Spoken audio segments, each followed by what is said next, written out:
and some information with you, which may help you in the difficult task of investing your provident, pension and gratuity funds. Step one surely has to be, as in any enterprise, we must define our objectives. And I submit 3 objectives to you. A, to meet the net cash outflows. We are investing these funds to pay benefits, so we must try and work out the outflows on these benefits. And benefits means payments to beneficiaries, less contributions and investment income. The second objective we must focus on is our yield objective or objectives. And thirdly, the safety of capital objective. And you can see that these objectives actually are intertwined. They react on each other. Cash flows. Step one in any investment program has to find out what are your liability cash flows. And you're all familiar with actuarial valuations. And I don't think in this gathering of CFOs I need to explain what a DCF process is, but an actuarial valuation is actually and fundamentally a DCF process. Outflows are projected on assumptions of salary increases, withdrawals, debts and retirements. For pension funds, post-retirement pension outflows are projected on mortality and pension increase assumptions. All these cash flows are then discounted to get the actuarial present value. These are probabilistic estimates. So there has to be an annual gain and loss analysis tracking variations from actuarial assumptions. A famous 19th century general, Field Marshal Helmut von Moltke the Elder, he was a 19th century head of the German army. He never lost a war, and he made a beautiful statement, always true. He says, no plan survives contact with the enemy. So no actuarial assumption survives contact with reality as it inflows. Now, this actuarial process is a requirement under IAS 19 for defined benefit pension and gratuity schemes. You have to do it. It's a requirement. But I submit that for investment purposes, it can be applied with some changes, perhaps, to defined contribution schemes like Provident Fund and DC pension schemes, so that you can get some idea of your cash flows, which you have to match with your investments. Yield objective. Fundamental. Now, ideally, the objective should be a positive real yield. That is net of inflation, net of tax, and net of defaults. That is called the triple N yield. It sounds so good. It must be yield, net of inflation, net of tax, and net of defaults. Sounds good. Let's all adopt it.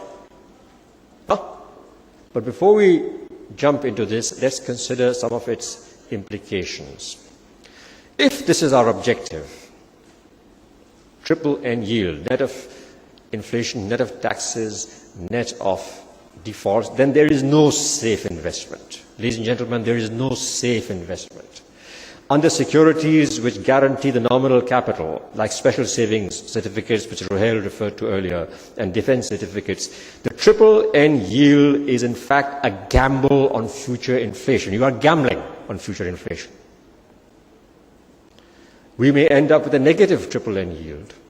And when I say yield, I must tell you, we assume that the expenses of investment have been taken off already, because that is another factor which diminishes our yield. I'm assuming that the expenses have been taken off.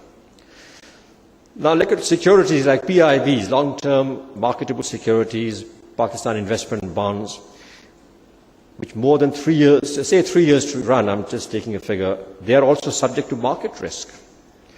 They do not even guarantee the nominal capital if we have to sell or value before maturity. They are a double gamble on future inflation and future market prices. So, ladies and gentlemen, if we go for the triple N yield, sorry to disillusion you, there is no such thing as a safe investment. I always tell my friends the safest investment is to go on a round-the-world trip, because at least you know what you're getting.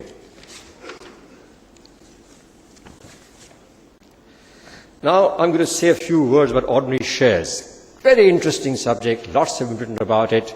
And I think the Romans had a saying, tot homines quod sententiae, something like that. as many people as there are so many opinions on this subject.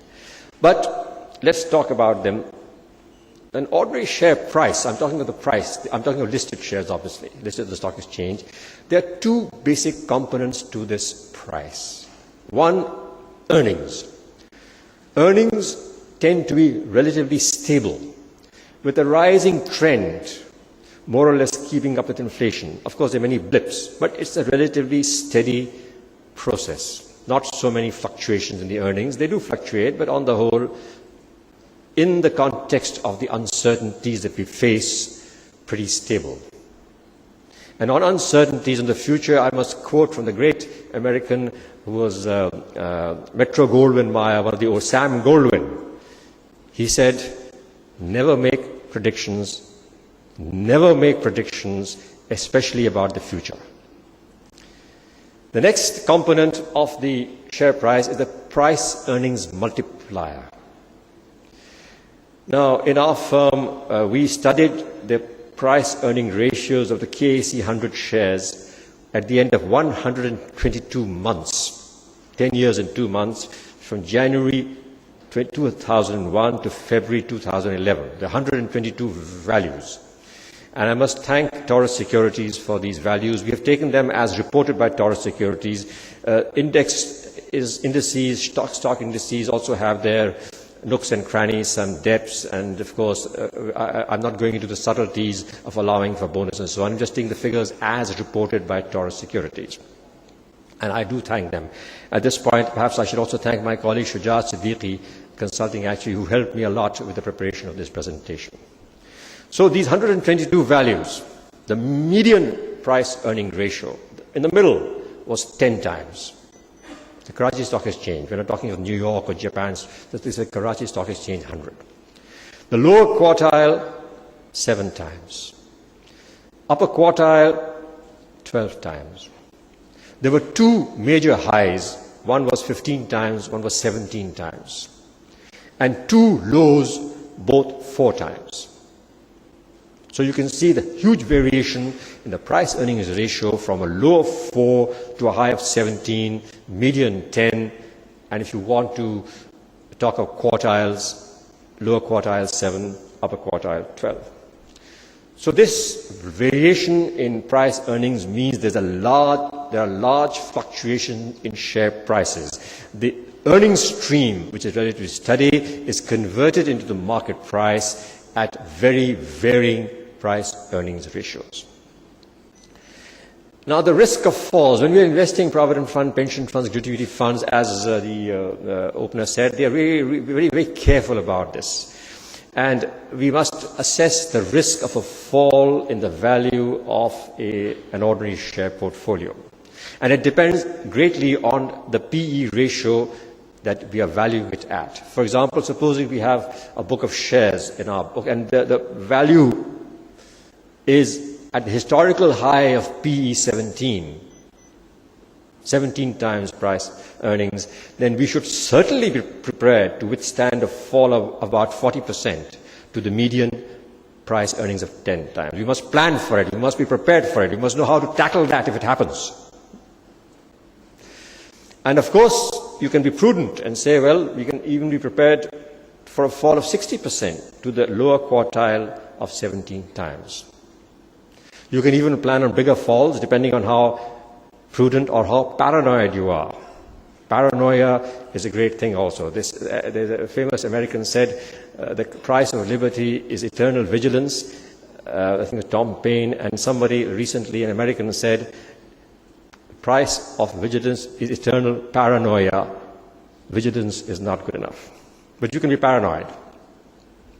Now, I must tell you straight away that I've been talking about strategy. There are lots of details which Dr. Amjad Waheed will tell you about if you give him time. Portfolio spread among companies, timing. I'm not going into those tactical details. They're very, very important in practical terms. I'm talking today mainly of strategic issues. So, what are our conclusions? And as I say, you can disagree with me. The conclusions on investing in ordinary shares is that if you have to pay out a lump sum,